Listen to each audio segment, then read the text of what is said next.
She boarded in wrinkled scrubs, carry-on dragging behind her, eyes red from 36 hours straight. The moment she ducked through the first-class curtain, the cabin shifted. A man in a tailored suit looked up from his champagne and made a sound, not quite a word, more like something between a scoff and a laugh, that carried. "Since when do hospitals let their janitors fly first class?" Someone laughed. Then another person. Grace Holloway kept walking. She didn't flinch, but as she lifted her bag into the overhead compartment, her collar shifted, and on the back of her neck, just above the scrub line, sat a faded tattoo most civilians would never recognize. 3 rows back, a gray-haired man in a window seat went completely still. The color drained out of his face. His lips moved without sound. Raven 6. He hadn't said that name in 11 years. If you're the kind of person who stays until the story finishes, this one's for you. Follow along, hit like, and drop your city in the comments. I want to see exactly how far this story travels. The flight to Redstone City was scheduled to depart at 6:40 a.m., and by 6:15 the first-class cabin of Meridian Air Flight 247 was already half full of people who had clearly never boarded a plane without someone carrying their luggage for them. Grace Holloway had sprinted through Ashford International with 4 minutes to spare, her sneakers squeaking on the polished terminal floor, her navy scrubs still carrying the ghost of antiseptic and something worse she didn't want to identify. She had been handed the ticket by her supervisor the night before, a leftover seat from a medical conference reimbursement, an upgrade nobody else wanted on a red-eye turnaround. She hadn't slept. She had been on her feet since the previous morning, working a trauma shift at Crestfield General that had turned ugly around midnight and hadn't let up until nearly 5. She was not, in any meaningful sense, at her best. The gate agent had scanned her boarding pass twice, glanced at her scrubs, and said nothing, which Grace appreciated. She found her row, shoved her bag into the overhead bin with more effort than usual. Her shoulder had been giving her trouble for 2 weeks, and she kept forgetting to deal with it, and dropped into the aisle seat with the particular bonelessness of someone running entirely on spite and caffeine. That was when Derek Halverson looked up. He was in 3B window seat, across the aisle, 2 rows forward.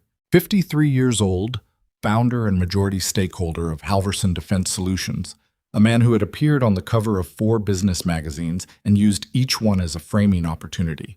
He wore a charcoal suit that cost more than Grace's monthly rent, and he had the specific look of someone who had never once been told to wait.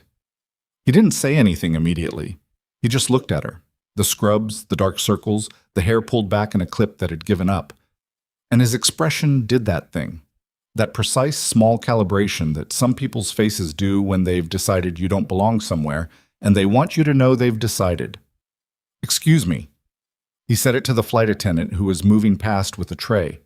Not loudly, just loudly enough. "Is there a dress code for this cabin?" The flight attendant, a young woman whose name tag read Sonia, paused, smiled with the careful professionalism of someone who has been trained for exactly this. "I'm sorry?" "Dress code," Halverson repeated, and now he wasn't looking at Sonia. He was looking at Grace. "I fly first class specifically to avoid sharing space with certain kinds of environments. If someone's coming straight from a medical facility, I'd expect the airline to—" "I'm not contagious," Grace said. She hadn't even looked at him. She was pulling the window shade down on her side to block the early morning glare coming off the tarmac. "If that's what you're worried about—" "That's not what I said. It's what you meant." She finally looked over, just briefly. "And I've been awake for 36 hours, so if you could find a more creative concern, I'd appreciate it." She turned back to the window. There was a beat of silence, the particular kind that forms when someone of Halverson's type doesn't immediately get the reaction they expected, and then he made a low sound and flagged Sonia down again. "I'd like to speak to whoever's managing this cabin," he said. "There's a seating issue I want addressed before we push back." Sonia's smile held. "Of course, Mr. Halverson. I'll get the service lead for you."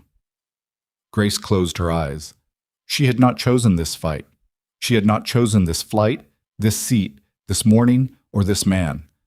What she had chosen years ago was a version of life that did not involve being looked at the way Derek Halverson was looking at her right now, like something that had wandered in from the wrong hallway.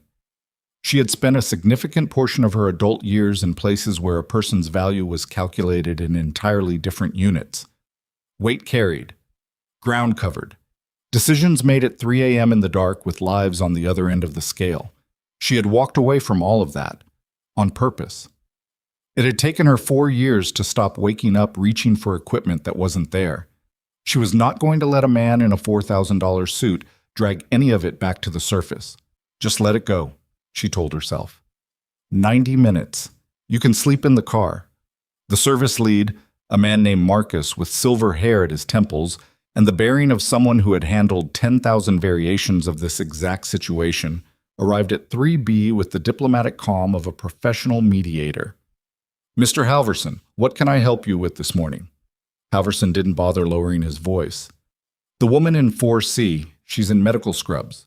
She looks like she came directly from a hospital floor. I don't know what the boarding criteria are for this cabin, but I'm a Meridian Platinum member, and I've been flying first class with this airline for 11 years, and I don't think it's unreasonable to expect a basic standard. Sir, Marcus's tone didn't change. All passengers in first class hold valid tickets for this cabin. We don't have a dress code beyond standard airline policy. Then your standard airline policy is the problem. Grace opened her eyes. She looked at Marcus. I can move, she said flatly. Not because she wanted to, because she had done the math, and 90 minutes of turbulence-free sleep and economy was still sleep, and this conversation was already costing her more energy than the flight. If it's easier. You don't have to move, Marcus said. And there was something in the way he said it, a slight firmness at the end, that was directed more at Halverson than at her. No, Halverson said. But maybe she should, given that... Given what exactly? The voice came from the row behind Halverson. Quiet. Not loud, not combative. The kind of voice that doesn't need volume because the person using it has spent decades in rooms where shouting meant panic and calm meant control. Grace turned. The man in 5A was perhaps 65, maybe older. Gray hair cut close, unremarkable clothes, a plain dark jacket, no tie. The kind of man you'd overlook in an airport, which Grace suspected was intentional. He was looking at Halverson with the mild, patient expression of someone waiting for a very obvious answer to a very simple question. I'm sorry, Halverson said. I asked, the man said. Given what, exactly? You were explaining the reason this particular passenger should be moved. I was curious to hear the rest. Halverson's jaw tightened. This doesn't concern you. Probably not, the man agreed. He settled back slightly in his seat. I just find it interesting. A nurse in scrubs boards a plane. She's quiet, she sits down, she minds her own business, and somehow that's the problem in this cabin. He paused. What is it you do for a living, Mr. Halverson? Derek Halverson. Halverson. No recognition, or at least no visible recognition. And your work is important enough that you fly first class regularly. I run a defense contracting firm, Halverson said, the way some men say it. Like the words are supposed to land with weight. The older man nodded, looking at nothing in particular. And she works in an emergency room, keeping people alive. You can see why the seating priorities get complicated. The cabin had gone slightly quieter than it should have been for 6:20 in the morning. A woman in 2A had stopped pretending to look at her phone. A man across the aisle had let his newspaper drop an inch. Halverson turned back toward the front of the cabin. Marcus, I want this noted in the flight record. I'll be filing a formal complaint. Of course, sir. Marcus inclined his head, moved away. Grace looked at the man in 5A. He was already looking at her, and in his eyes there was something that made her stomach drop in a way she hadn't felt in a long time. Not recognition. Something more specific than recognition. The look of a person who already knows the answer to a question they haven't asked yet. She turned back toward the window. Don't. The plane began to move. She made it through pushback, through the slow taxi to the runway, through the mechanical routine of safety announcements and seatbelt demonstrations. She made it through the long, grinding acceleration of takeoff, that particular moment when the ground just lets go and the physics of the situation become undeniable. She was 30 seconds into cruising altitude, just starting to feel something close to the edge of sleep, when the man in 5A leaned slightly forward and spoke again, quietly. Not for the cabin. For her. Sergeant Holloway. She didn't move for a full 3 seconds. You've got the wrong person, she said. I don't think so. A pause. It's the shoulder. The way you reached up for the overhead bin. Old rotator cuff damage, right side. Still compensating with the left, still leading with the elbow. I watched that same movement pattern for 6 months in a joint training environment in 2011. Another pause. You probably don't remember me. I was a long way from the front. Grace turned slowly. The man was watching her with a careful expression, not triumphant, not pleased with himself. Something more like careful, like he understood exactly how much he was disrupting by simply being correct. Who are you? She said. Nathan Briggs, he said. I was a brigadier general when we worked in the same operational theater. I retired 3 years ago. He let that sit for a moment. I followed what happened with your unit. I know how it ended. I know what they took from you. Something moved behind Grace's eyes. A tightening. Something that had been sealed for years pressing against its own walls. General Briggs, she said, her voice careful and low, whatever you think you know about my service record is classified, he said. I know. I was part of the committee that classified it. He looked at her steadily. That's a separate matter from whether it was right. She said nothing. Up front, Derek Halverson was on his second glass of champagne and saying something that made the woman next to him laugh in the practiced way people laugh when they want something from the person talking. Grace looked at her hands. The calluses had mostly faded. 6 years of nursing had given her different ones, different patterns of use, different wear marks on different knuckles. She had rebuilt herself piece by piece into a person who held IV lines instead of different kinds of equipment, who worked under fluorescent lights instead of no lights at all, who measured success in stable vitals and discharge notes, not in other, older units. She was good at what she did now. That mattered. That was real. I'm not interested in revisiting anything, she said. I understand that, Briggs said. I'm not asking you to. He paused. I just want you to know that some of us... He stopped. Started again. What your unit did was real. What you specifically did was... He stopped again. She could see him choosing words with unusual care. There are people alive today because of decisions you made in conditions I wouldn't have operated in. That deserves to be said, even if you don't want to hear it. She looked at him for a long moment. It was a long time ago, she said. Yes, he agreed. She turned back to the window. The clouds outside were flat and white and went on forever. The first sign that something was wrong was the sound. It was a specific kind of sound, not a scream, not yet, more like a gasped syllable, the kind of involuntary noise a body makes when the normal system it relies on abruptly stops cooperating. Grace's eyes were open before she'd consciously registered hearing it. She was half-turned in her seat before she'd decided to move. 4 rows back. A man, late 50s, maybe 60. Gray at the temples, good suit, soft hands. Not Halverson's kind of wealth, but close. He had lurched sideways against the window, one hand at his collar, faced the specific color that Grace recognized the way a musician recognizes a wrong note, instantly, physically, before the brain has a chance to process. Call the crew, she said to the woman across the aisle. Not loud, not a request. She was already moving. She got to him in the time it took Sonia to start walking from the galley. The man's eyes were half open, unfocused, and his breathing had gone wrong. Shallow, effortful, with a pause in it that shouldn't have been there. Sir? She put 2 fingers to his neck. Sir, can you hear me? Nothing. The pause stretched. He's going into arrest, she said. To Sonia, who had arrived, I need your defibrillator, AED, now, and I need everyone out of this row. Are you a... Nurse, trauma, get the AED.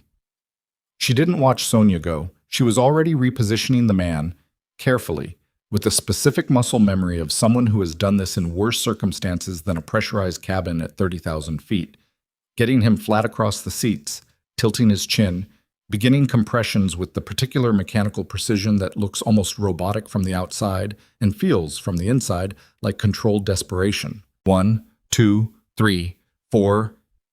Move! Someone was in her peripheral vision, crowding in. Back up, she said without breaking rhythm. I need room to work, not help. Move back. The someone moved back. 12, 13, 14. Briggs appeared at the edge of her vision. He didn't try to help. He just stood at the aisle, arms slightly out, and began quietly managing the onlookers who were gravitating toward the scene the way people always do. Not out of cruelty, but out of that helpless human pull toward crisis. Give her space, he said. Simple, calm. People listened. Sonia came back with the AED case. Grace took it without looking up, got through the first cycle of compressions, tore the case open with one hand in the half-second between. Pads. Placement. Clear. The machine spoke. She let it. Halverson, from 3B. What is happening back there? Nobody answered him. The shock delivered. Grace watched the man's chest. Waited. 1 second, 2. He gasped. Not back. Not fully. Not yet. But the quality of his non-breathing shifted into something more like actual breathing. Shallow, ragged, unsteady, but present. His eyes moved behind their lids. Stay with me, Grace said quietly, close to his face. Stay right here. His hand moved, barely, fingers spreading slightly against the seat cushion. She kept her fingers at his pulse and did not look away. Sonia was already on the intercom. The captain's voice came through 30 seconds later, controlled and direct, announcing that they were diverting to Redstone City Metropolitan and requesting emergency response teams on the ground. Grace heard it distantly, the way background information processes when the foreground is consuming everything. She was focused on the rhythm under her fingertips, on keeping it there. Across the aisle, she was dimly aware of someone taking photos. She couldn't stop that. She didn't try. She was also not aware, not yet, of what was in the man's jacket pocket. His boarding pass, visible through the partially open breast pocket, had a small embossed seal in the corner that Briggs noticed from his position in the aisle. He recognized it. His expression, which had been calm throughout, shifted into something more careful, more guarded. He glanced at Grace, working, focused, completely absorbed, and then back at the embossed seal, and then out the window at the cloud cover below. He said nothing. Not yet. The plane began its descent. The descent took 19 minutes. Grace spent most of it crouched in the aisle beside the man she'd pulled back from the edge, one hand still monitoring his pulse, the other braced against the seat back to compensate for the plane's changing angle. Her knees ached. Her right shoulder had started its familiar complaint somewhere around minute 6, a deep grinding pressure that she'd learned to file under deal with it later. She didn't move. His breathing had steadied into something she could work with. Irregular at the margins, but present, consistent, a thread she was not going to let go of until someone else was there to take it. His name, according to Sonia, who had checked the manifest with shaking hands, was Wallace Pruitt, 61 years old, traveling alone, no medical notation on his booking. Grace filed that information and kept working.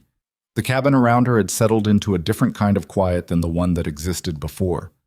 Not the polished, expensive quiet of first class at cruising altitude. This was the specific stillness of people who have just watched something real happen in a space they considered insulated from real things. The woman in 2A had her hand over her mouth. The man with the newspaper had put it completely away. 2 passengers near the back of the first-class section had their phones out. She could see the screens lit up in her peripheral vision. But nobody was talking loudly, nobody was moving, and for once nobody was pretending to be somewhere else. Sonia crouched beside her. We've got 12 minutes to touchdown. Ground team is standing by. Cardiac response unit. Good. Grace didn't look up. His rhythm is holding, but it's not stable. They're going to want to move fast. Tell them no delays on the jet bridge. Already past that. Sonia hesitated. Is he going to? I don't know, Grace said. Honest, because she'd been asked that question enough times to know that false certainty was its own kind of cruelty. He has a chance. That's what I can tell you right now. Sonia nodded and moved back toward the galley. Behind Grace, maybe 6 feet back, Nathan Briggs had not sat down. He stood at the edge of the cleared space with that same quality of stillness he'd had since the beginning. Not removed, not passive, just contained, present without intruding. She'd learned in the years when she'd worked alongside people like him that it was actually a skill. Most people either crowded in or disappeared entirely. Briggs had placed himself exactly where he needed to be and stayed there, and the result was that the small perimeter Grace needed had held without her having to enforce it. She noticed, because she noticed everything, that he had not taken his eyes off Wallace Pruitt's jacket pocket. Not her. Not the AED, the pocket. She filed that too. Derek Halverson had been quiet for approximately 4 minutes after the emergency began, which was, by Grace's estimate, about 3 minutes and 50 seconds longer than she'd expected. He'd watched from his seat with the specific expression of someone recalibrating, not frightened, not moved, but recalculating, which was its own kind of telling. He spoke when Pruitt's breathing had been stable for a few minutes, and the immediate crisis had passed its sharpest edge. Not loudly, but in first class, nothing needed to be loud. "She's not even a doctor," he said, to no one in particular and therefore to everyone. "I mean, good instincts, obviously, but shouldn't we be waiting for—" "She restarted his heart," the woman in 2A said. Her voice was flat and tired in the way voices get when they're done performing patients. "With her hands. So maybe don't." Halverson made a small sound, said nothing more. Grace heard all of it and processed none of it, because there was nothing to process. She had stopped expecting better from him 20 minutes ago and had allocated exactly the attention his words deserved, which was none. What she was thinking about instead was the rhythm under her fingers, the way it had firmed slightly in the last 3 minutes. Not enough, but directionally right. The way Pruitt's color had shifted from the specific gray of cardiac crisis toward something that was at least adjacent to living, and the seal on his boarding pass. She'd caught it finally, in a brief glance during a compression break. Small, embossed. A federal insignia she recognized from a very different context. Not hospitals, not emergency rooms. From briefings years ago, in rooms without windows. From documents she'd signed and then signed again, an acknowledgement that the signing itself was classified. She didn't let her face show it, but her mind had gone very still in a way that was different from the working stillness of saving someone's life. More like the specific stillness of someone who has just understood that the situation is more complicated than it appeared and is trying to decide what to do with that. She kept her fingers at his pulse, kept counting, kept watching his chest rise and fall. Just get him to the ground, she told herself. Everything else is someone else's problem. She had gotten very good, over 6 years, at telling herself exactly that. The landing was hard, not dangerous, but the kind of fast, firm touchdown that a diverted flight makes when the pilot is prioritizing timeline over passenger comfort. There was a collective tightening through the cabin, a few gasps, and then the long deceleration and the sound of the engines winding down. Grace had braced over Pruitt with both arms for the impact, taking the jolt in her core, keeping his body stable through the landing. Her shoulder screamed at her. She absorbed it.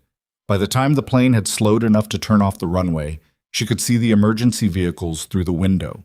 3 of them, lights going, parked in a line on the tarmac with the tight, deliberate spacing of a ground team that had been briefed and was ready. "They're here," she told Pruitt, even though he was only semi-conscious and she wasn't sure how much was registering. She'd learned, in a previous life, that you talk to people regardless. That sometimes the only thing keeping someone from sliding under is the sound of a human voice telling them to stay. "You're going to be okay. Just stay with me another few minutes." His fingers moved against the seat again, slightly more deliberate this time. She took that as a yes. The jet bridge connected. The cabin door opened. The paramedics came through fast, 2 of them, equipment ready, the efficient choreography of people who have done this enough times that they've stopped narrating it. Grace briefed them in under 90 seconds, transferred his vitals, flagged the rhythm irregularity she'd noticed around minute 8, passed along the AED data. One of the paramedics, a woman with close-cropped hair and the kind of forearms that come from years of lifting, looked at Grace over Pruitt's body with a quick, assessing look. "You got him back yourself?" "He gave me something to work with," Grace said. The paramedic nodded once, like that was the right answer, And then they were moving, and Pruitt was out of her hands, and Grace sat back on her heels in the aisle with nothing left to hold. Her shoulder was a real problem now. She rotated it carefully, feeling the grind, the specific catch that meant she'd aggravated whatever was already wrong. She'd deal with it later. She'd been dealing with it later for 2 weeks. Around her, the cabin exhaled. People started moving, standing, reaching for bags, doing the automatic things humans do when a crisis ends and they need to reassert normalcy. Voices picked up. Phones came out. Sonia appeared beside her with a bottle of water and what appeared to be genuine distress on her face. "Can I... Here, please." Grace took the water, drank half of it in one go. "Thank you," Sonia said. "I mean, genuinely.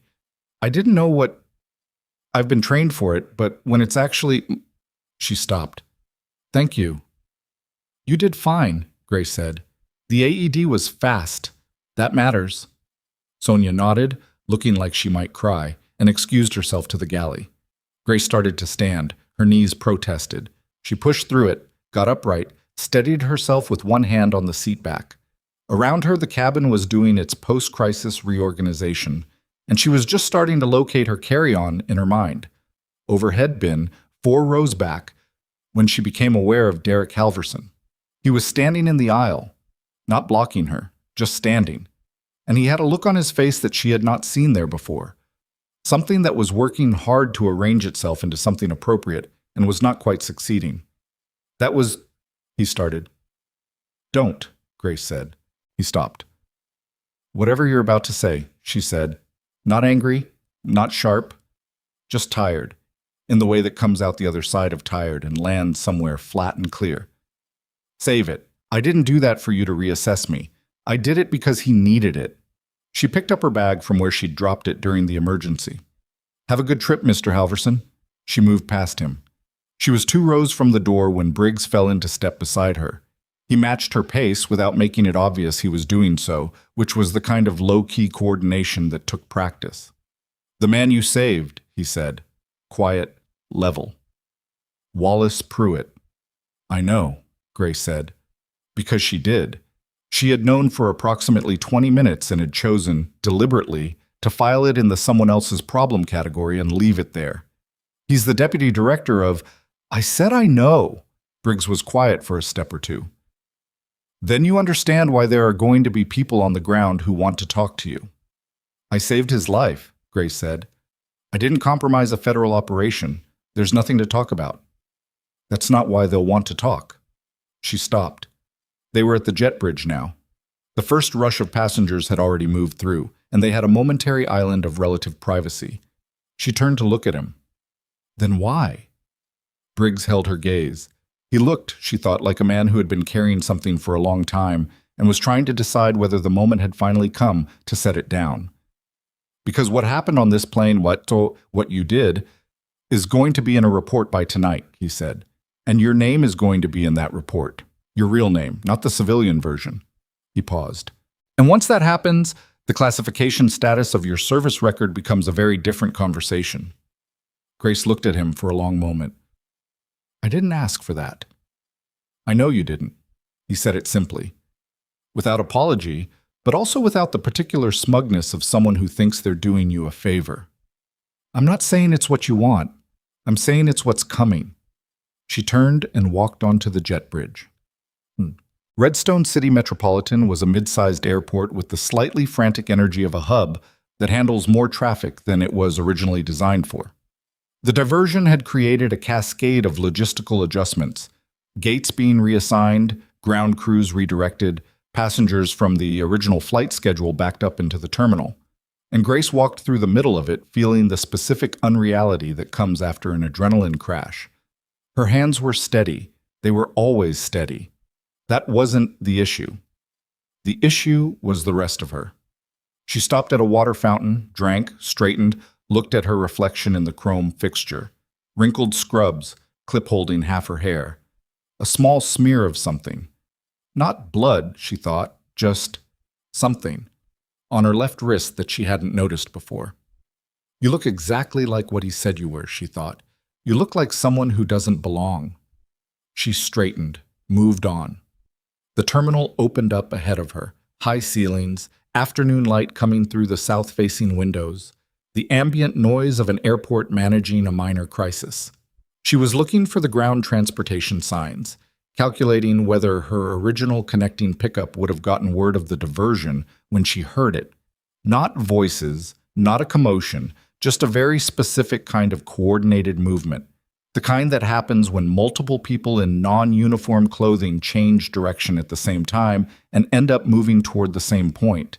She recognized it because she had once been part of that kind of movement, many times. She stopped walking. 3 of them were coming from her left, 2 more from the corridor to her right. None of them were in any kind of official uniform, but they moved with the flat, deliberate purposefulness of people who didn't need uniforms to communicate authority. Her first thought, honest and immediate, was, Briggs was right. It's faster than I expected. Her second thought, half a second later, was, they're not looking at me. They were moving past her, or close enough to past her that for a moment she thought she'd misread the geometry. Their focus was down the terminal, toward the arrivals corridor, toward Halverson. Derek Halverson had come through the jet bridge 30 seconds after Grace, his carry-on trailing behind him, his phone already at his ear. He was speaking rapidly and quietly, the specific cadence of someone managing a situation, and he'd barely registered the people moving toward him until they were already there. The man at the front was perhaps 40, with the kind of unremarkable face that is itself a professional asset. He held up a credential case. Said something Grace was too far away to hear clearly, but the shape of it was unmistakable. Halverson stopped walking. His face went through several stages very quickly: confusion, irritation, the beginning of bluster, and then something that sat underneath all of those, quiet and cold and suddenly visible. Something that looked like fear. His voice carried now, rising with the pressure of someone who has spent decades being the loudest person in every room and has just discovered that doesn't work here. I want to call my attorney before.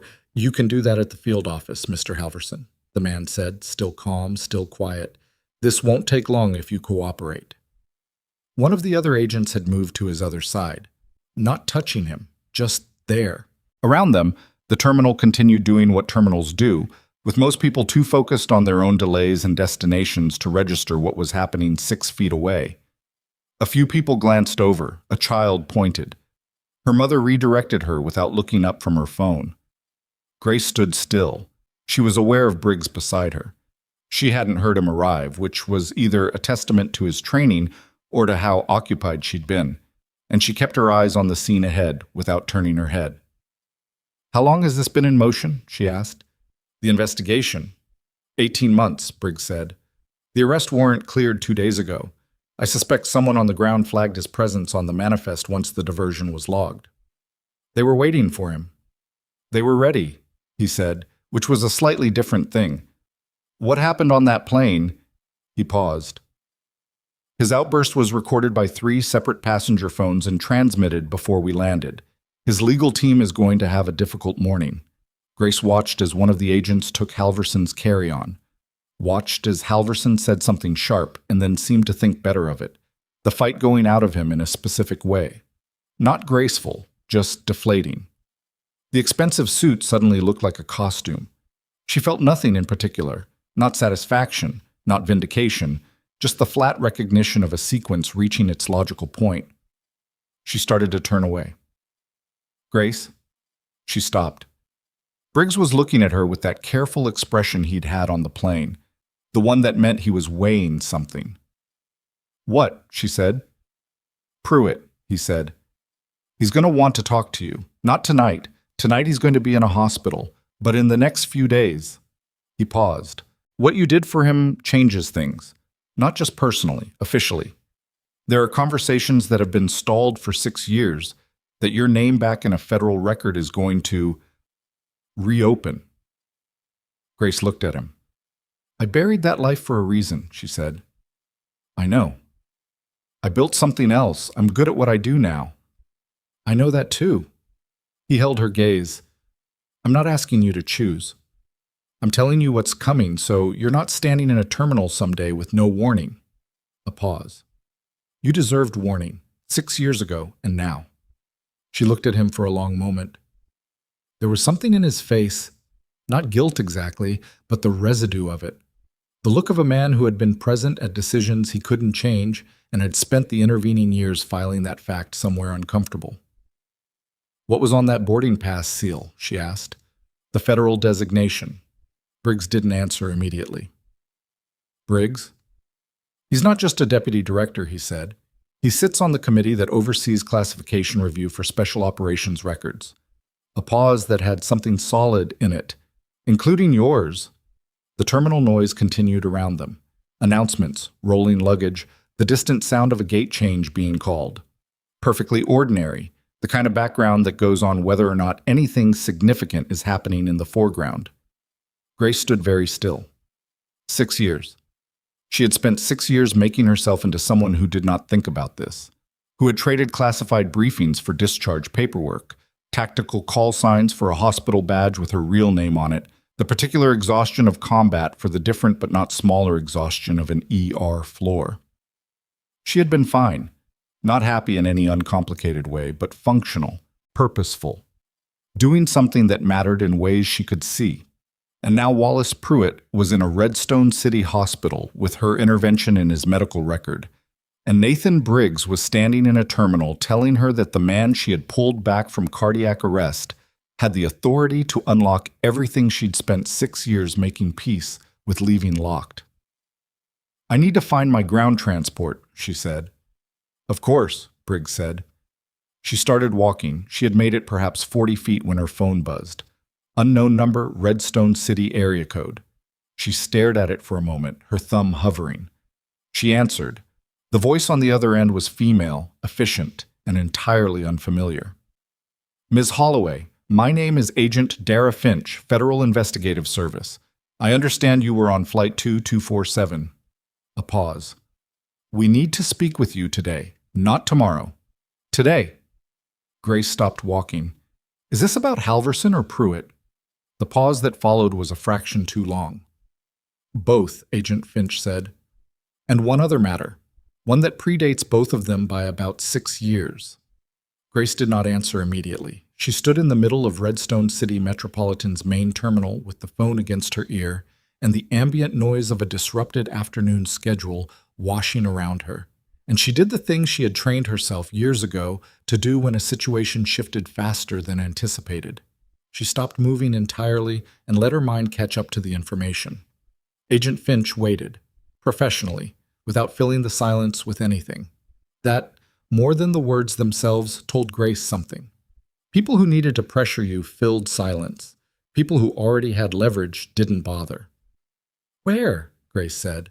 "There's a Federal Investigative Service field office 12 minutes from the terminal. I can have a car at the arrivals level in 4 minutes. A pause. "I'd appreciate if you didn't discuss this call with anyone in the terminal before you come down." Grace looked, without turning her head, at Briggs. He was standing 8 feet back, giving her the space of the call without disappearing entirely. His eyes were on the middle distance. His posture said he was not listening, which probably meant he was. 4 minutes, Grace said, and ended the call. She turned to Briggs. "How much do you know about what predates Halverson and Pruitt?" she said. Not a question, not quite. His jaw shifted slightly. "Some." "How much?" "Enough to know that whatever Finch tells you today has been in motion for longer than this morning." He met her eyes. "I'm not the one who set it in motion. I want you to know that." "But you knew it was coming." He didn't answer, which was its own answer. Grace picked up her bag. "Then you could have told me on the plane." "You were a little busy on the plane." She almost said something else. Decided against it.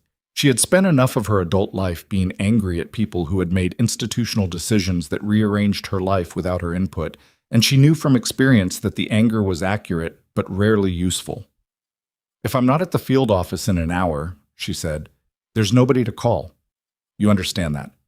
Nobody waiting. Nobody to notify. So whatever this is," she held his gaze, "make sure it's worth the hour." Briggs nodded once. Slowly, she walked toward the arrivals exit. The car was a gray sedan, unremarkable. with a driver who introduced himself as Torres and said nothing else for the entirety of the 12-minute drive. Grace sat in the back and watched Redstone City pass outside the window.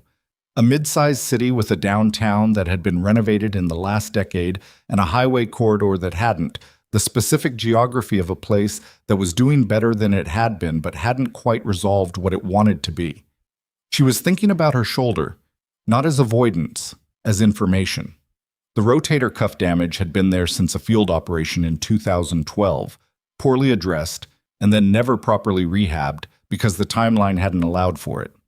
She'd learned to manage around it, which muscles to compensate with, which movements to avoid, how to lift and carry and push without triggering the grind. The compressions on the plane had undone about 2 weeks of careful management in 40 minutes. She was also thinking about the look on Halverson's face when the agents closed in. That specific deflation. She'd seen it before on different people in different circumstances. That moment when the architecture of a person's self-concept, built on the assumption that the rules applied to everyone else, encountered the rules. It was never satisfying in the way you expected it to be. It was mostly just information. The man had been afraid underneath all of it. People usually were. The field office was a building that had been designed to look like it wasn't a field office.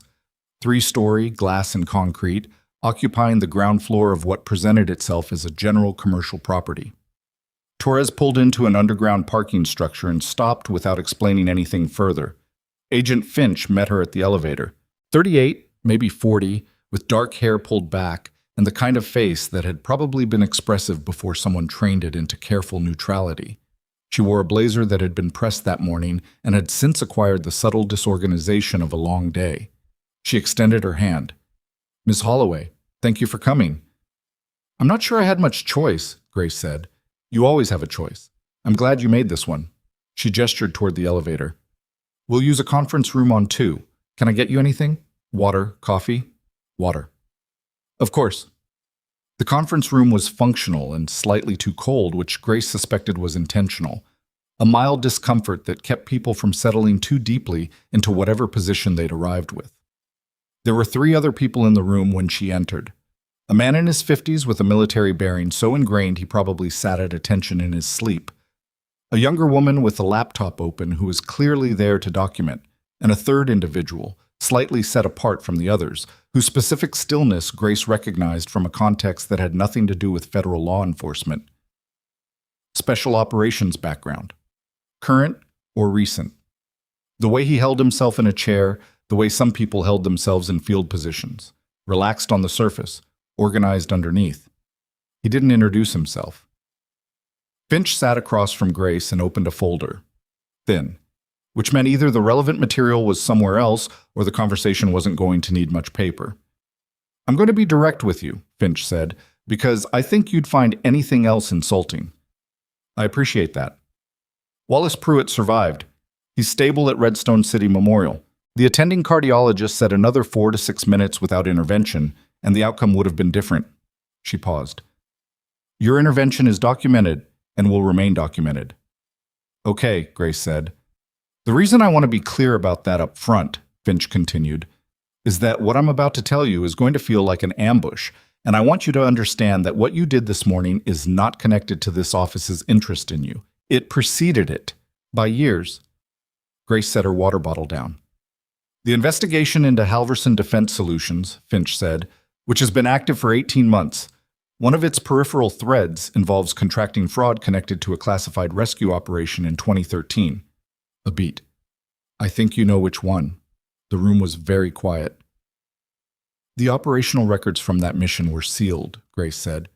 Her voice was even. She had worked to make it even. "They were sealed specifically because 2 of the contractors supplying equipment to that operation were later found to have provided substandard materials under falsified testing certifications," Finch said. "Yes, we know. The seal was partly investigative containment and partly—" She chose her next word with visible care. "Convenience." Grace looked at her. "For whom?" she said. Finch looked back steadily. "For people who had procurement oversight and didn't want the certification failures to become a congressional matter." The silence that followed was the kind that forms when a thing you suspected for years gets confirmed in a room by someone with a credential case. And the confirmation doesn't feel like relief because it was never really a question. It was just something you'd learn to carry without putting it down. Two of her teammates had died on that operation. Not from enemy engagement, from equipment failure. From gear that was supposed to hold and didn't, because the testing data had been falsified by a contractor who had billed the government for materials that never existed. She had filed reports. 3 of them. She had been told the matter was under review. She had been told to maintain operational silence. And then 6 months later, she had been handed a discharge classification that made her entire service record inaccessible, even to her. And she had understood without being told directly that the review had concluded in a direction that had nothing to do with truth. She had left. Because what else do you do? The seal is being reviewed, Finch said. Pruitt's committee, before today's medical event, had already initiated a re-examination of the classification. Today accelerated the timeline. She paused. He's going to want to speak with you personally, once he's medically cleared. You said this wasn't connected to what happened today, Grace said. It wasn't. The review was already moving. Finch's expression shifted slightly, something honest appearing at the edges. Today just made it move faster. Grace leaned back in her chair. She looked at the ceiling for a moment, not avoiding the room, just giving herself a second to let things settle into new positions. The way you do when a load shifts and you need to recalibrate your balance. The 2 contractors, she said, looking back down. Are they connected to Halverson? Finch's pause was brief but present. One of them was acquired by Halverson Defense Solutions in 2017. The principals are among the witnesses in our current investigation. She set a hand flat on the table. Ms. Holloway, I want to be honest with you about what I'm asking. I'm not asking you to revisit trauma for our procedural convenience. The re-examination of your service record is happening regardless. What I'm asking is whether you're willing to provide a voluntary statement about the 2013 operation, what you observed, what you reported, and what happened after, to support the integrity of the record that's being reconstructed. And if I say no, then we proceed without it. The record is weaker. The contractor principals have more room to negotiate their testimony. A pause. And the 2 people who died on that operation remain, officially, casualties of undisclosed circumstances. Grace looked at her hands, at the calluses that had shifted, at the knuckle on her right hand that had never quite healed straight after a field injury in 2011. I want to see the re-examination order, she said, in writing, before I say anything. That's reasonable, Finch said. And I want whatever I say today to be on the record as voluntary, not compelled, not conditional on anything.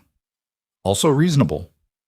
And I want my statement to include the 3 reports I filed in 2013 that were never entered into the official case file. Finch looked at her for a moment. You kept copies. I kept copies, Grace said.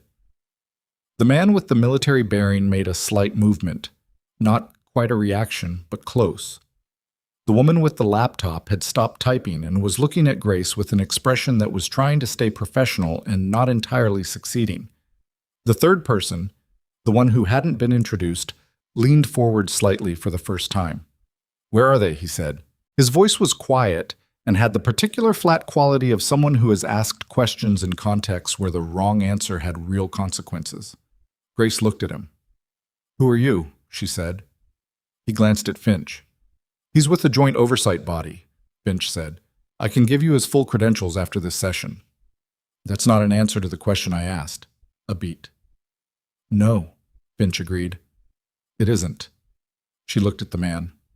Something passed between them, not hostile but direct. His name is Garrett Osman. He's the current director of the Special Operations Accountability Office. He's been investigating the classification decisions around your unit's 2013 operation for 14 months. Grace looked at Osman. 14 months, she said. 14 months, he confirmed. We were building from the contractor end, working forward. A pause. We didn't have the unit personnel records because they're sealed. We have the procurement records. We have the testing falsification documentation. We have Halverson's acquisition of the contracting firm. He paused again. What we don't have is a first-person account from someone who was actually there. The room was very quiet again. Grace was thinking about a night in 2013 when she had been 200 meters from extraction and her equipment had failed in a sequence that should have been impossible if the gear had been what it was certified to be. She was thinking about the weight of making a decision in 4 seconds with incomplete information and 2 people she was responsible for. She was thinking about the 2 she hadn't brought home and the specific texture of that, which was not grief exactly. Grief was something that happened after, in safe spaces, in civilian life. What happened in the field was different, more immediate, more physical. The kind of thing that lived in the body and presented as shoulder pain and light sleeping and a particular vigilance that never fully turned off. She had spent 6 years building a life on top of that, a good life, a useful life. The copies of her reports were in a safe deposit box in Ashford, Colorado, in a bank 2 blocks from Crestfield General, in a fireproof envelope she had put there in 2014 when she understood that the official record had been shaped into something that did not resemble what had actually happened. She had not touched them in 6 years. She had told herself, in the specific logic of someone who has made peace with a decision they don't fully endorse, that they were there if the world changed, that she wasn't burying the truth. She was just waiting for the moment when the truth had somewhere to land. "The copies are in Ashford," she said. "I can have them here by tomorrow." Osmond nodded slowly, like a man who has been waiting a long time for a door to open. "Thank you," he said. "Don't thank me yet," Grace said. "I need to read the re-examination order first, and I need to know what happens after the record is reconstructed. Not in theory, specifically. What changes, for who, and when." "That's a longer conversation," Finch said. "Then clear the afternoon," Grace said, sat. They were 2 hours into the longer conversation when Finch's phone buzzed on the table. She glanced at it, kept her expression flat, and said, "Excuse me?" in the voice of someone exercising significant restraint, and stepped out of the room. Grace tracked her through the glass partition without making it obvious. Finch had moved to the hallway and was speaking with someone, as male, younger, the body language of someone delivering news to a superior. Urgent. The kind of urgent that has a specific shape. Osmond was watching too, from his chair across the table, with the sideways attentiveness of someone accustomed to reading a room from peripheral information. Finch came back in. She closed the door. "Halverson," she said. "He's asked to make a statement." A pause. "He wants to trade. He's saying he has documentation, physical documentation, not digital, of the classification decisions made after the 2013 operation. He says he was approached by the principals involved and offered a contract in exchange for what he describes as assistance with the containment." The temperature in the room did not change, but something else did. "He's saying he kept records," Osmond said. His voice was very level. "Of the people who approached him. He's saying he'll produce them," Finch confirmed, "in exchange for reduced charges and immunity on the procurement fraud counts."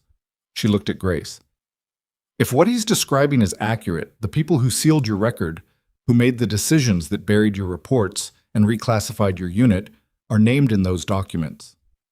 Grace looked at the table, at the grain of the faux wood surface, at the water bottle she hadn't finished. "He insulted me for wearing scrubs," she said, mostly to herself. "I know," Finch said. "This morning, 4 hours ago. He called me. He wanted me removed from the cabin." "I know," Finch said again. And there was something in her tone, not quite irony, not quite anything with a clean name, that acknowledged the specific absurdity of the sequence without diminishing it. Grace looked up. "If his documentation holds, what's the exposure for the people who made those decisions?" Osmond and Finch exchanged a look. "Significant," Osmond said. "Careful. Potentially criminal, depending on what the documents show." He paused. "We would need to verify everything. It's not simple. And Halverson's motivation is self-preservation, which affects his credibility. But if it holds, Osmond said, the people who buried your reports, who sealed your record, who let 2 members of your unit remain classified casualties of undisclosed circumstances rather than acknowledge the equipment failure." He stopped.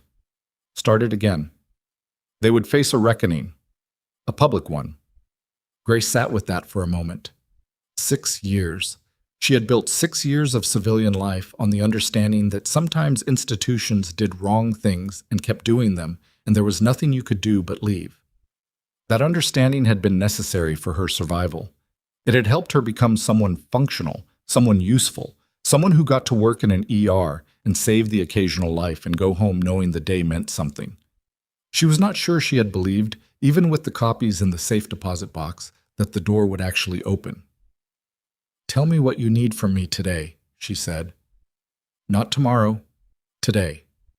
Finch sat back down, opened a second folder, thicker than the first, set it on the table in front of Grace. "Start at the beginning," she said. 2013. Everything you remember, everything you reported that didn't make it into the file. She paused. "We have time."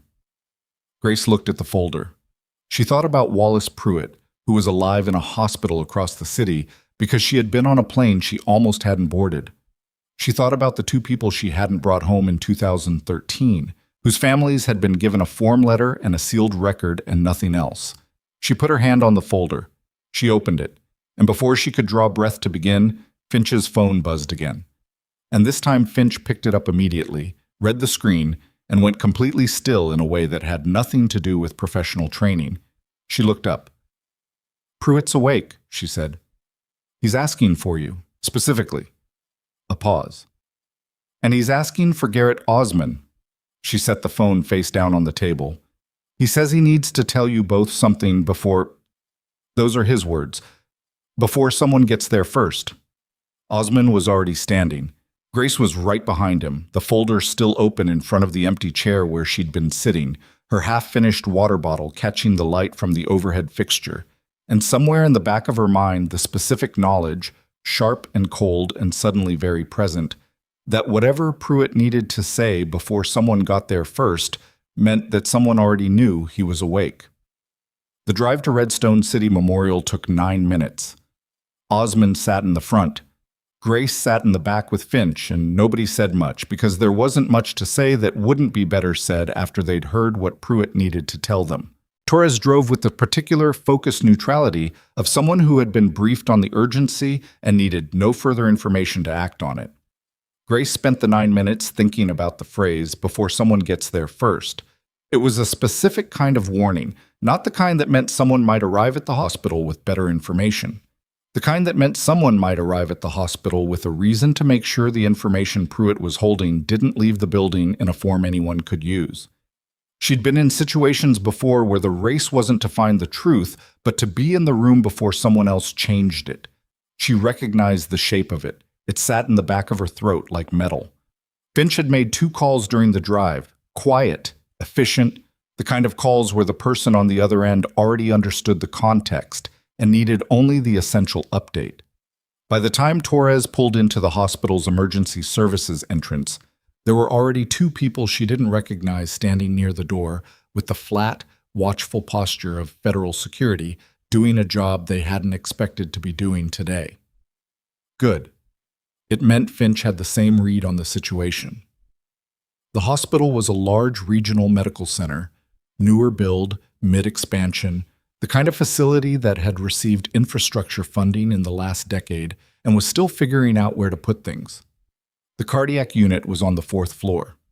They took the stairs because Finch made that call without explaining it, and Grace didn't question it because she would have made the same call. The stairwell was fluorescent lit and slightly too warm and smelled like every stairwell in every medical facility she'd ever worked in.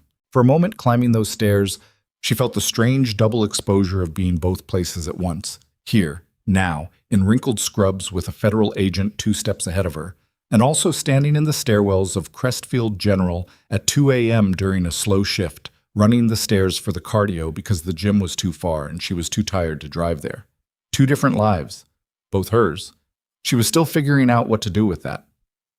Pruitt's room was at the end of a short corridor, with a nurse's station visible from the door and a monitoring setup that suggested someone had communicated the importance of this particular patient's stability.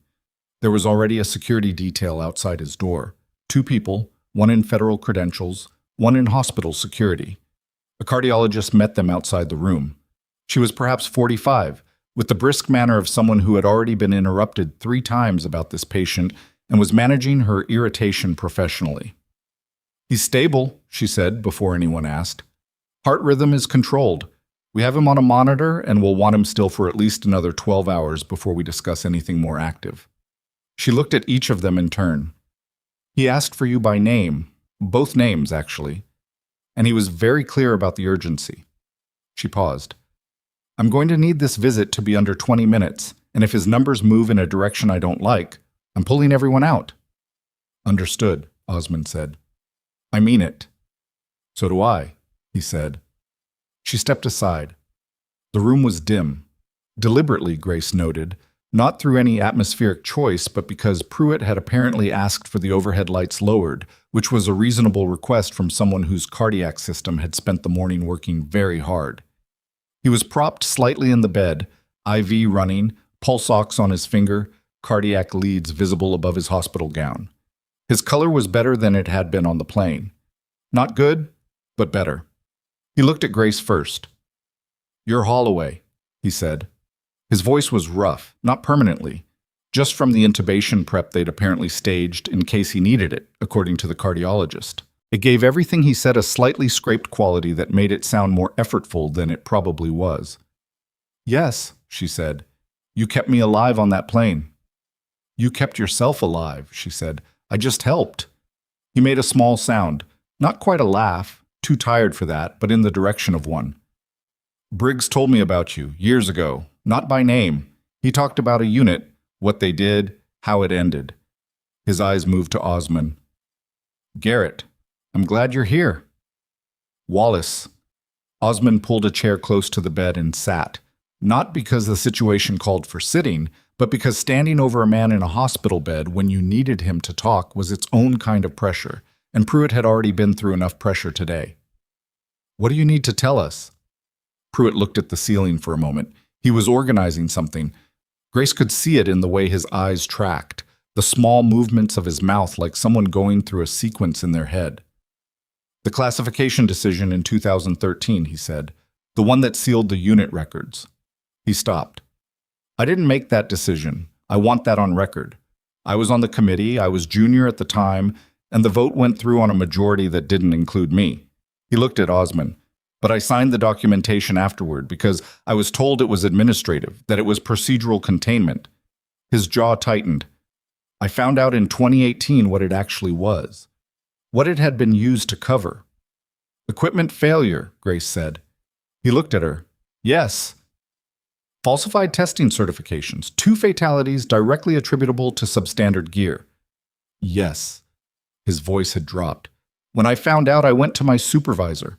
He told me it was closed, it was sealed, it was done, and reopening it would expose the committee, including me, to significant legal liability for the original sign-off."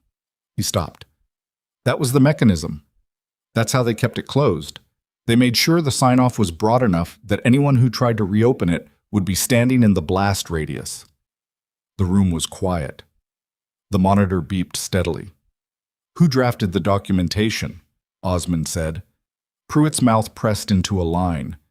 "A man named Russell Holt, Deputy Procurement Director in 2013. He retired in 2019. A pause. "He currently sits on the advisory board of Halverson Defense Solutions." Grace looked at the wall. At a point on the wall that was not anything, just a place for her eyes to go while she absorbed the clean, terrible logic of what she was hearing. The contractor who falsified the certifications.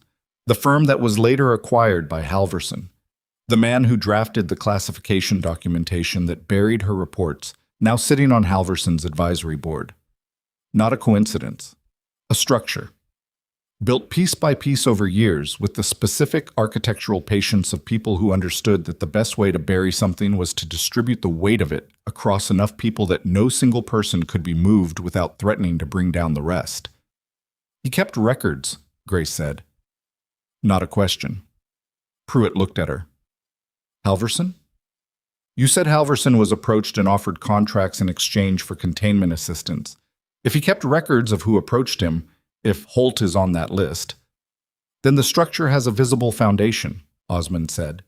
He was looking at Pruitt. "Wallace, is there more?" Pruitt shifted in the bed, a small, careful movement, compensating for the leads. In my office in the Capitol.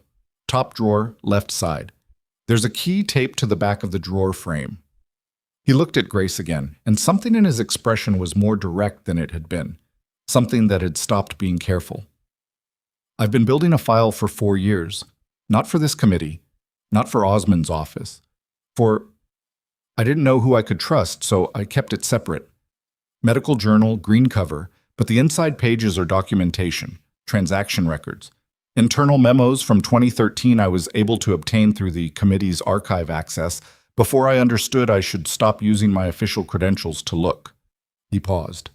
The key opens a lockbox in my office credenza. Everything is in there. Finch had her phone out. She was already stepping toward the door. The key, Osmond said. Who else knows about it? Nobody. Pruitt's voice was flat. I've been careful. The only reason I'm telling you now is... He stopped. The only reason is that I was on that plane this morning, and I wasn't supposed to be. I changed my booking 48 hours ago. The original flight was the day before. He looked at Grace. Someone knew my original itinerary. I don't know if that's relevant. I've had 18 months of telling myself I was being paranoid. He paused. I'm less comfortable with that explanation than I was this morning. The monitor beeped. The fluorescent light above the bed hummed. Grace looked at Osmond. He was already looking at her. We need to move on the office tonight, he said. Not to her, to the room. But she nodded anyway, because it was the right call. 20 minutes, the cardiologist said from the doorway. Her tone indicated this was not a suggestion. The next 6 hours moved in the specific way that consequential things move when bureaucracy and urgency are in direct conflict, which is to say, faster than institutional processes were designed to accommodate, and slower than the situation demanded. Grace spent most of it in a secondary conference room at the field office, working through her voluntary statement with a documentation specialist named Reyes, who was thorough and asked good questions, and did not once make her feel like she was being processed. She told them everything. The 2013 operation, the equipment failure and the sequence of events she had witnessed, the 3 reports she had filed, the conversations afterward, who said what, in what order, with what specific language, the discharge classification and what she had understood it to mean. It took 4 hours. Her throat was dry at the end of it, and her shoulder had settled into a deep, grinding ache that she was managing with the specific efficiency of someone who has no good options and has made peace with that. Reyes brought her more water without being asked. She drank it. When she finally stopped talking, the room was quiet for a moment. I need to ask you something, Reyes said.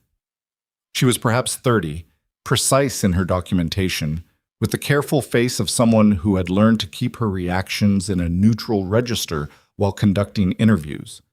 But something had shifted in her expression over the course of the 4 hours, something that had started professional and ended up somewhere more human. You filed those reports in 2013. You were told they were under review, and then the record was sealed and you just left. Yes, Grace said. Why didn't you go public? Grace looked at her. With a classified operational record, as a discharged service member bound by confidentiality agreements. She paused. I'd have spent the next several years being characterized as disgruntled and unstable, and the documentation would have been discredited before it ever reached anyone with the authority to act on it. She paused again. I had copies. I waited. Sometimes that's all you can do. Reyes looked at her for a moment. That's a long time to wait. Yes, Grace said. It is. Why, Osmond's team reached Pruitt's office at 9:47 p.m. The key was where Pruitt said it would be. The lockbox was where Pruitt said it would be. The green journal with the documentation inside was where Pruitt said it would be, and it contained, according to Osmond's terse 3-sentence update to Finch, relayed to Grace at 10:15, more than either of them had anticipated. Finch came into the secondary conference room with coffee she'd made herself, which indicated the state of the evening, and sat down across from Grace with the expression of someone managing good news in a context where good news created its own complications. Russell Holt, she said. He's in the documentation extensively, his conversations with the contracting principals before the certification falsification. his role in drafting the 2013 classification language, and she paused. A payment. 2014. Structured through a third-party LLC, but Osmond's financial forensics team says it's traceable. She looked at Grace. Halverson's documentation names Holt as the person who approached him. Osmond's lockbox documentation confirms the approach from Holt's side. They corroborate each other independently. Grace sat with that. Two separate records, from two separate sources, with no coordination between them, describing the same structure from different angles.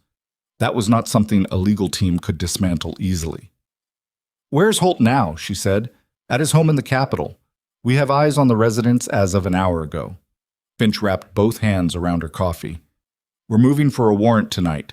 Given the corroborating documentation and the Halverson statement, the threshold is met." She looked at Grace steadily. "This is moving fast. Faster than these things usually move. Because of what Pruitt told us, because of what you gave us tonight, and because—" She stopped. "Because," Grace said, "because 3 passenger videos from Flight 2247 have been circulating online since approximately 2 hours after landing. One of them, a 40-second clip, has been viewed several million times." Finch's expression was careful. "It shows you working on Pruitt, and it shows Halverson's interaction with you before the emergency. In sequence." She paused. "The comment sections are significant. The public interest pressure on this investigation as of tonight is considerably higher than it was this morning." Grace looked at the table. She had not asked for that. She had not thought about that.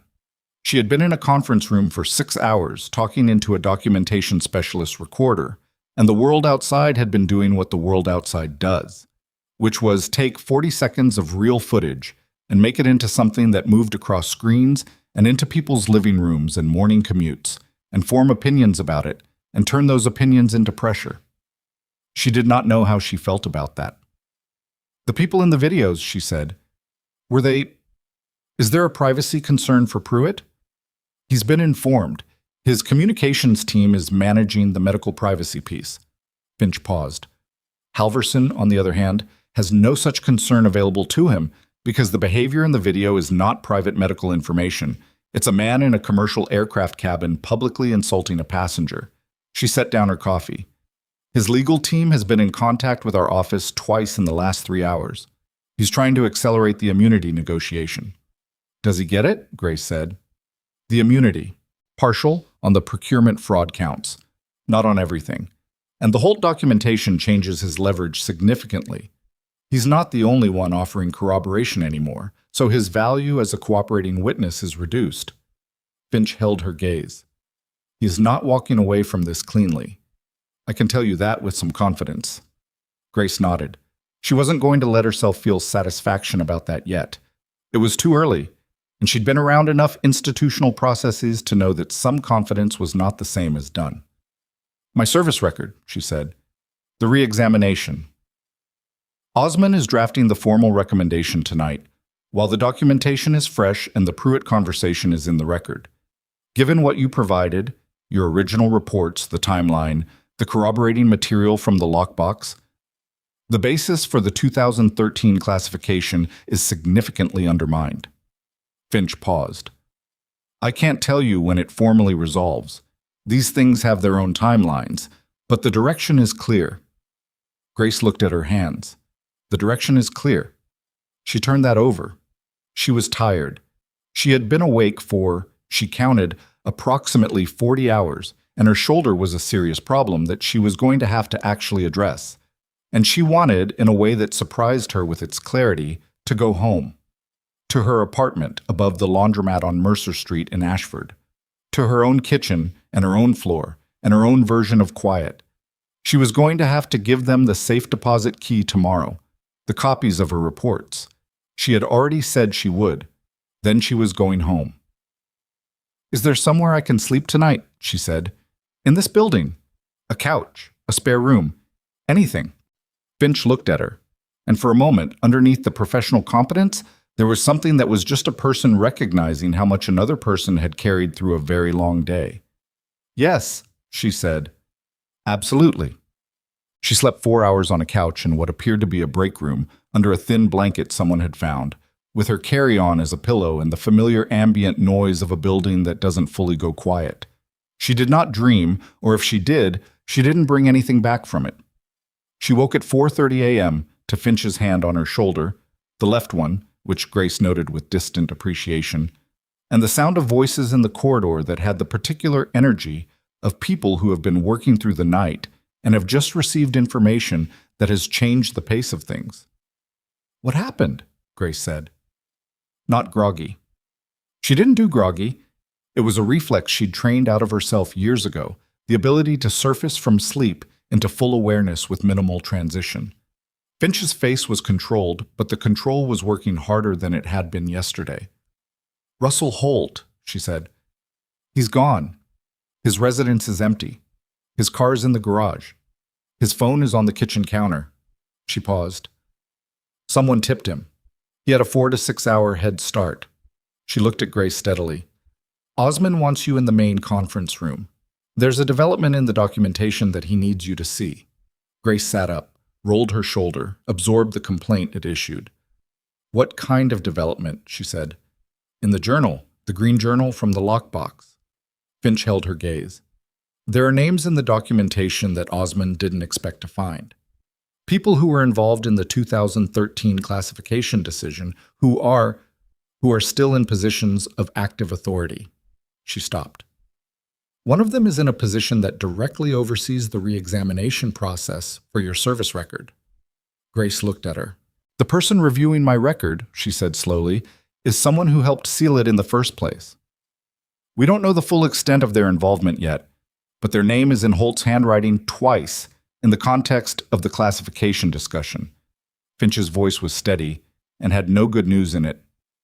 "If their involvement is confirmed, anything they've touched in the re-examination process has to be reviewed for integrity." The corridor outside continued its urgent hum. Somewhere down the hall, someone was on a phone call that had the cadence of someone managing a crisis that had just gotten wider. Grace stood up, picked up her carry-on, straightened. "Take me to Osmond," she said. The main conference room at 4:47 a.m. looked like a place where people had stopped pretending the night was going to end. Coffee cups in various stages of abandonment, jackets over chairbacks. A whiteboard that had been written on, partially erased, and written on again in a different color, the layered handwriting of a situation being revised in real time. Osmond was at the head of the table with the green journal open in front of him and a legal pad beside it covered in his own notes. Small, compressed handwriting, the kind that comes from years of taking notes in situations where space and time were both limited. He looked up when Grace walked in. His face had the specific texture of someone who had not slept and had found something in the not sleeping that was worse than tiredness. "Sit down," he said. She sat. He turned the journal to face her. His finger rested below a line of handwriting. Neat, deliberate. The documentation of a man who had been careful about what he recorded because he understood that records could be used against their authors as easily as for them. Russell Holt's handwriting. And below a date in 2013, below a series of initials Grace didn't recognize, one name written out in full. Margaret Voss. Grace looked at it. "She's the current chair of the Special Operations Classification Review Board," Osmond said, "the body overseeing the re-examination of your service record." "I know who she is," Grace said. "Her name appears twice in Holt's documentation. Once in the context of the initial classification vote. She was present, she voted yes, and Holt noted her name specifically in connection with the language covering the equipment failure causation." He paused. "The second time is in a margin note from 2016, a meeting. Her name and the phrase confirmed cooperative in Holt's handwriting." Grace looked at the journal, at the careful damning script. "Confirmed cooperative," she said. Flat. Not a question. "We don't know exactly what that means yet. It could mean she was actively involved in maintaining the seal. It could mean she was aware and chose not to act. The range of culpability there is significant." He paused. "But it means that the person currently overseeing your record's re-examination was, at minimum, present when the decision was made to bury what happened to your unit." Grace sat with that for a moment. She was not angry. She registered that with a kind of distant precision. She had expected to be angry, and the anger wasn't there. What was there instead was something colder and more structural. The recognition of a pattern completing itself. She had filed 3 reports in 2013, and those reports had been absorbed by a system that was already organized to contain them, overseen by people who had a stake in what they contained. And then, 11 years later, the re-examination of that containment had been assigned to one of the people who had helped build it. Not an accident, not an oversight, a design. "What happens to the re-examination?" she said. "It's suspended as of 20 minutes ago, pending an independent integrity review." Osmond turned the journal back toward himself. "That's not a door closing. It's the old process being set aside so a clean one can begin." He met her eyes.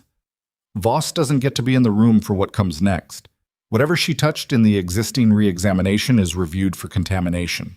The process starts over with a panel that has no documented connection to the 2013 decision." "How long?" "Longer than it should be," he said. "These things are. But the foundation is different now than it was yesterday. We have the journal. We have your statement. We have the corroborating documentation from your copies. We have Pruitt's account. And we have Halverson's cooperation, which—" he stopped. "Which is imperfect, because his motivation is self-preservation, but it's corroborated from enough independent directions that a legal team can't simply dismiss it."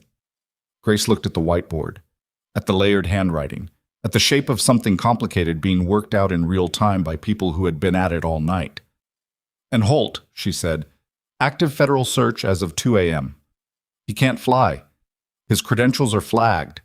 He can't access financial accounts above a threshold without triggering an alert. He's on foot effectively in a country where those 2 constraints close down options very fast." Osmond paused. "He's not going to be comfortable for very long." Grace nodded. She picked up the cold coffee someone had left in front of an empty chair, drank it without thinking about it, set it back down. "I'm going home today," she said. "I know," Osmond said. "I need 2 more hours. Your copied documents, the safe deposit release, and then I have a car for you to the airport." 2 hours, she said. 2 hours. She straightened in the chair, rolled the left shoulder, which was fine, and then carefully didn't roll the right one, because she already knew what that would cost her. "Then let's get through the 2 hours, she said. Russell Holt was taken into federal custody at a bus station in a mid-sized city 4 hours east of the capital at 11:15 that morning. He had used cash for a ticket to a destination that suggested he'd been moving without a clear endpoint, the kind of flight pattern that comes from panic rather than planning. He had a bag with him, 2 changes of clothes, a burner phone that hadn't been activated, the particular inventory of someone who had always assumed on some level that this day was coming and had prepared just enough to feel like he'd prepared, which is different from actually being prepared. Grace was in the air when it happened. She found out from Finch via text message while somewhere over eastern Colorado, the message brief and factual in the way Finch's communications had been throughout. Holt in custody. No incident. She looked out the window at the flat, enormous landscape below, at the specific color of high-altitude sky through scratched aircraft plastic, at the way the ground looked from up here, organized into sections, divided by roads, the geometry of human decisions made permanent in soil and concrete. She thought about a morning that had started with wrinkled scrubs and a boarding gate, and a man who'd looked at her like she was something that had wandered into the wrong space. She thought about what it had cost to become the person who could walk through that and not break. She thought about the 2 people who hadn't come home in 2013, whose families had received letters that explained nothing, and whose names had been filed in a sealed record that was being unsealed, right now, by people working in offices she'd left behind less than an hour ago. She didn't let herself cry, not because she was suppressing it. She had learned, the hard way, that suppression was a debt with interest, but because what she felt in this particular moment wasn't grief. It was something that didn't have a clean name. The specific weight of a thing that has been carried for a long time beginning, very slowly, to shift. It would take time. She knew that. The re-examination would take time. Holt's case would take time. Voss's involvement would take time to investigate and adjudicate.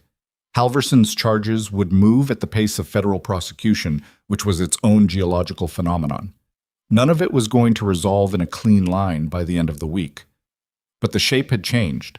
Something that had been sealed was open. Something that had been buried was in a room with people who had the authority and apparently the intention to excavate it properly. That was not nothing. She looked out the window until Ashford appeared below her, and then she closed her eyes. She picked up her car from long-term parking, drove herself home, and stood in her apartment for 3 minutes doing nothing. Then she called the orthopedic clinic that had been leaving her messages about her shoulder for 3 weeks and made an appointment for Thursday. Then she called her supervisor at Crestfield General and explained briefly that she had been diverted due to an in-flight medical emergency, that she was home, and that she would be in for her next scheduled shift.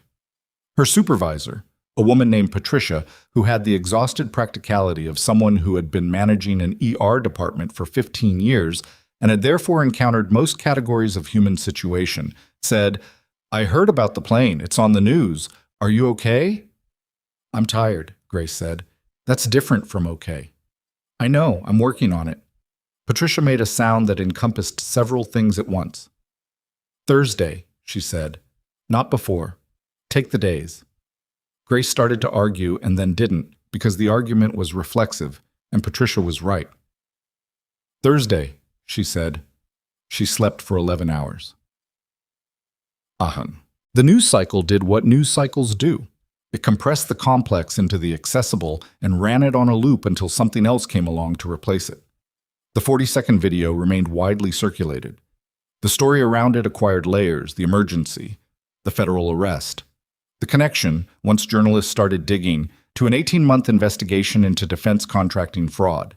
And then, as documents began moving through official channels, and some of them found their way into public view, the deeper story, the 2013 operation, the sealed records, the equipment failure that had been covered by a classification designed to protect the people who'd profited from the falsification. Grace's name was in some of the reporting. She couldn't control that. She had not spoken to any journalists and did not intend to, and Finch had been clear that the official record would speak for itself, which was the version of events Grace was choosing to trust, because the alternative base, spending the next several months managing a public narrative, was not something she had the energy or inclination for. What she had the energy for was her patience. She went back on Thursday, as agreed, and worked a full shift. Nothing unusual happened. She started 2 IVs, managed a pediatric respiratory case that required careful attention, talked a 60-year-old man through a panic attack he'd misread as a cardiac event, and helped a colleague navigate a difficult family conversation about a patient's prognosis. The work was hard and specific and required her to be present in a way that left no room for anything else, which was exactly what she needed. At the end of the shift, a nurse she barely knew, a younger woman named Delray, who had been at Crestfield for less than a year, stopped her in the hallway. "I saw the video," Delray said. "The one on the plane." She looked at Grace with an expression that was trying to say something more than her words were covering. "I just wanted to... I don't know. I'm glad you were on that flight." Grace looked at her. "Me too," she said, and meant it, in a way she hadn't entirely expected. But that's it. The formal developments came in stages, the way formal developments always do. Not in a single event, but in a sequence of smaller ones that accumulated into something that could be called resolution only in retrospect. Russell Holt was charged with conspiracy, fraud, and obstruction in connection with the 2013 classification. He declined to cooperate with prosecutors, which his legal team apparently advised, and which Grace thought was a miscalculation, given the independent corroboration already in the record. His trial date was set for the following year. Margaret Voss resigned from the Classification Review Board 6 weeks after Osmond's team completed their integrity audit of her involvement. The official statement cited personal reasons. The unofficial picture that emerged from the audit, which Osmond shared with Grace in a phone call that lasted 12 minutes, was of a person who had not been an architect of the cover-up, but had known enough to maintain it and had made a series of decisions over 11 years to protect her own position rather than act on what she knew. She was not charged. That determination had been made with information Grace wasn't fully privy to, and she had spent some time being frustrated by it before deciding that her frustration was legitimate and also not the most useful place to put her energy. Derek Halverson pleaded guilty to 4 counts of procurement fraud and 1 count of obstruction. His cooperation in the Holt case and his documentation of the 2013 connection had reduced his sentence from what the original indictment suggested it might reach. He received 3 years. His company was dissolved by its board while he was awaiting sentencing, a decision made, according to a business publication that covered it, by investors who had been watching the news coverage and made their own calculations about what association was worth. His wife issued a statement, through a publicist, that expressed what was described as profound regret for their family's conduct and distanced herself from his professional decisions. Grace read it once and did not read it again. The video continued to exist, which meant Halverson's behavior on that flight continued to exist, preserved in searchable, shareable form, attached permanently to his name in the way that things are now. The public record made ambient and inescapable. Grace didn't think about that often. She thought about it occasionally, late at night, when she was tired and her shoulder was bothering her, and the world felt more unfair than usual. Not with satisfaction. More with the complicated feeling of someone who wanted justice to be clean and had learned over a long time that it rarely was. That it came mixed with collateral, tangled with imperfection, partial in its delivery and slow in its arrival, and never quite the shape you'd imagined it would be when you were waiting for it. But it came. That part was true. Nathan Briggs called her on a Tuesday morning, 6 weeks after the flight. She was on her couch, shoulder in a brace per the orthopedist's instructions, eating cereal she'd let go slightly soft, watching the kind of morning light that falls into apartments in the early part of autumn. The re-examination concluded, he said. She set down her cereal. When? She said. Last night. The independent panel issued their finding. A pause. Your service record is being reclassified. Full operational history restored to the official record. The 2013 mission, its actual circumstances, are documented correctly. The equipment failure is in the record. The causation is attributed correctly. His voice was careful, but something in it had loosened in a way she hadn't heard before. And the 2 members of your unit who were lost, their families are being contacted today. Formal notification of the corrected record. What happened to them? It's in the official account now. Their names are in the account. Correctly. With the actual circumstances. Grace said nothing for a moment. She looked at the morning light on her wall, at the specific color of it, gold and ordinary. The commendation, Briggs continued, for your actions on the flight. Pruitt initiated it. He had the authority to do it directly given his position. It's official. It's in the record alongside the restored service history. I didn't need a commendation, she said. I know that, he said. He needed to give one. It's different. A pause. There's a ceremony, small, formal. You're not required to attend, but you're invited, for the unit record, for the corrected history, for the people we lost. He stopped. I'd like you to be there, if you want to be. Grace looked at her shoulder brace, at her cereal going soft in the bowl, at the ordinary apartment she had built, piece by careful piece, out of the aftermath of something she hadn't asked for and couldn't have anticipated. When is it? She said. He told her. I'll be there, she said. The ceremony was small, as promised. A room in a federal building, not showy, not designed for cameras, just a room with chairs and a seal on the wall and people who had been in the same operational world and understood what was being acknowledged without needing it explained. Briggs was there. Osmond was there. Finch, briefly, at the edge of the room. A few people Grace recognized from years ago, faces she hadn't seen since everything ended, who looked at her with the specific expression of people who have wanted to say something for a long time and are finally in a room where it's appropriate to say it. Pruitt was there, on medical clearance, moving carefully, looking like a man who had recently been reminded that his body had its own timeline and had decided to respect that. He shook her hand at the beginning, before anything was official, and held it for a moment. I've been trying to figure out what to say to you, he said. You don't have to say anything, she said. I know. He held her hand for one more second. But I want you to know that I understand what it cost. Not just the 2013 operation, the years after. What you gave up to walk away and still keep the copies and still wait. He looked at her steadily. That kind of patience is not a small thing. She looked at him, at the cardiac monitor tan line still faintly visible on his wrist. I wasn't patient, she said. I was just out of other options. She paused. But thank you. The official part was brief. A statement from the independent panel. The reclassification, read into the record. The corrected account of the 2013 operation, including the names, spoken aloud, into a room, in a building with a federal seal on the wall, of the 2 people who had died because of equipment that was never what it was certified to be. Grace stood straight when she heard their names. She had known them the way you know people in specific circumstances. Not their whole lives, just the parts that overlap with yours in high-pressure situations. She had known how they moved under load, and what they said when things went wrong, and what they did not say, which was sometimes more revealing. She had not let herself think about them often in 6 years, because the thinking led to the specific helplessness of knowing the account was wrong and being unable to correct it. Now it was corrected. She stood straight and let the room hold the silence it held after the names, and then she exhaled. The commendation was next, brief, formal, attached to the flight record and the restored service history, the 2 things now part of the same official account. When Briggs handed her the documentation, he met her eyes and said nothing, which was the right thing. She had worked alongside enough people to know that the right response to certain moments was not words. She took the documentation, held it.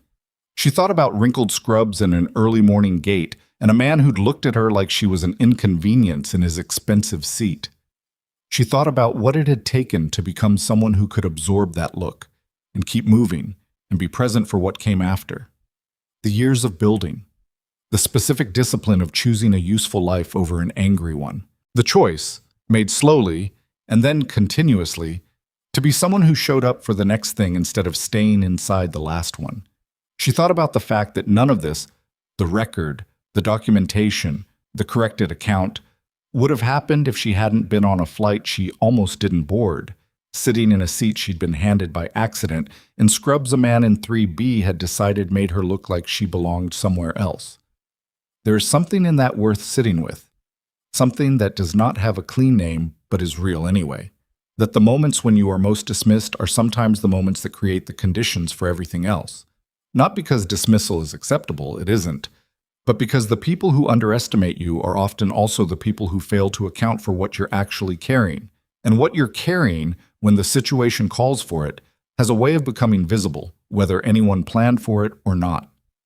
Grace Holloway had not walked onto that plane as a hero. She had walked onto it as a tired woman in borrowed first-class seat, running on spite and caffeine, hoping to sleep for 90 minutes before the next shift. She had not changed between the gate and the cabin. The tattoo on her neck had been there before anyone saw it. The training had been in her hands before anyone needed it. The copies in the safe deposit box had been waiting before anyone went looking. She had always been exactly who she was. The world had just required a specific series of events to catch up to that fact. She went back to Crestfield General the following Monday. Same scrubs. She owned 6 sets, all the same color, because decision fatigue was real, and she'd eliminated that variable years ago. Same badge. Same locker that stuck slightly on the bottom hinge and required a specific upward pressure to open.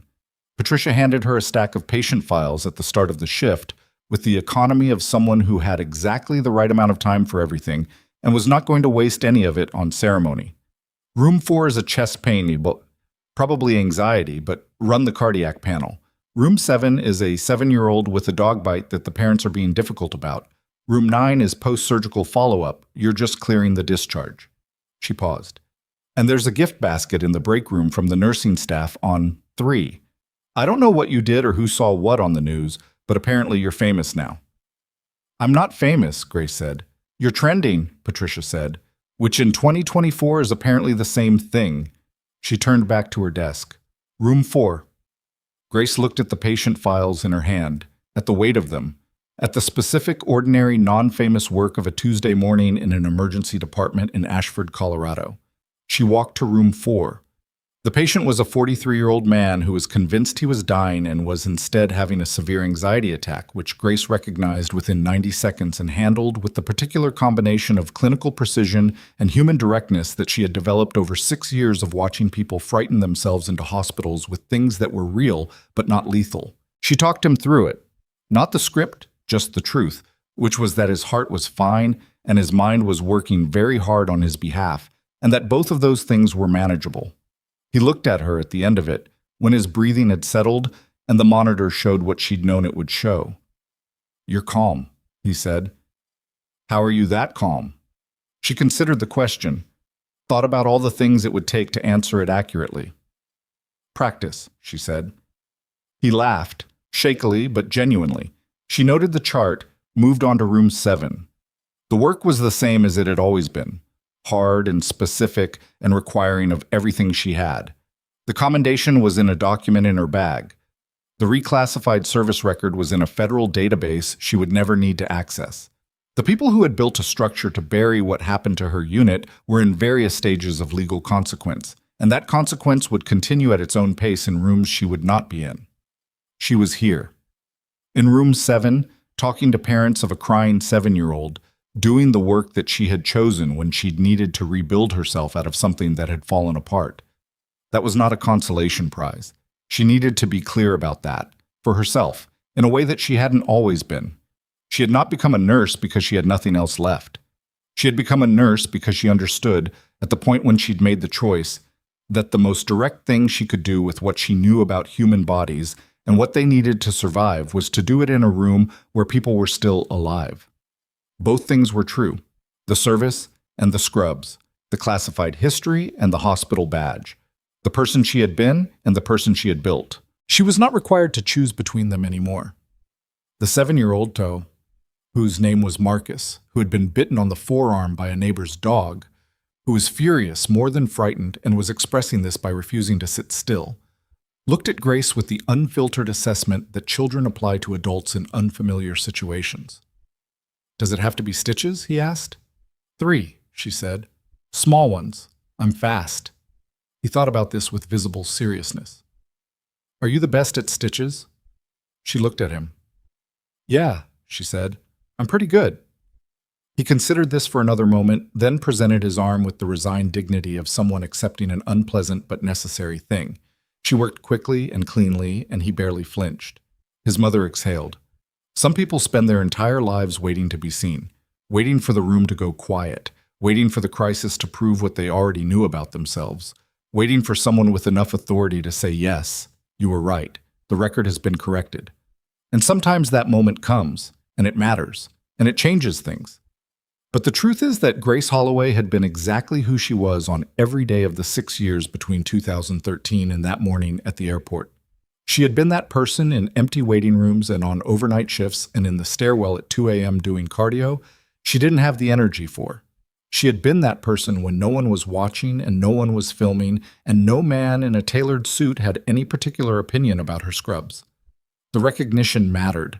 The correction mattered. The names spoken aloud in a federal building mattered more than she could say. But the person who received the recognition was the same person who had existed without it. That is the thing they never tell you about quiet strength, that it doesn't wait to be acknowledged before it shows up. It shows up anyway. In every room, before every crisis, in every decision made in the space between what's easy and what's right. Grace gathered her materials, wrote the discharge instructions, handed them to the parents, walked out of room 7 and checked the board. Room 9 was next.